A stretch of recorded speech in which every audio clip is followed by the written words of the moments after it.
நேற்று கரண்டு போனனால சுத்தர தூக்கம் இல்லை. நைட்டெல்லாம் ரொம்ப அவதியாக இருந்துச்சு.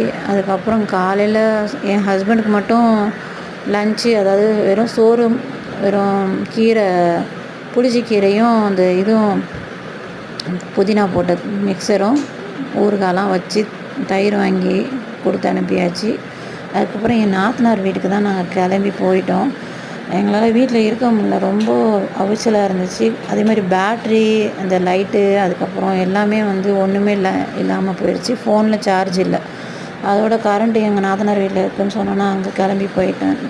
போனதுக்கப்புறம் எங்கள் மாமியாருமே வந்துட்டாங்க. அதுக்கப்புறம் பெரிய நாத்தனார் அது கொஞ்சம் காரக்குழம்பு கொடுத்து விட்டுருந்துச்சு. அதுக்கப்புறம் ஏன் சின்ன நாத்தனாரும் கீரை குழம்பு வச்சுருந்தாங்க. சின்ன நாத்தனார் வீட்டுக்கு தான் போயிருந்தேன்.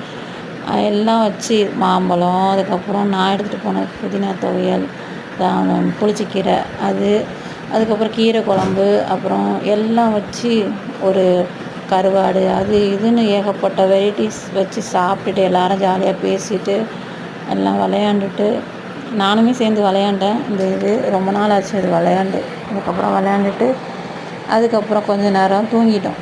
தூங்கி எழுந்திரிச்சி அதுக்கப்புறம் ஒரு அசர் டைமுக்கு வீட்டுக்கு கிளம்பி வந்தாச்சு. ஏன்னா கரண்டு வந்துருச்சுன்னு சொன்னாங்க.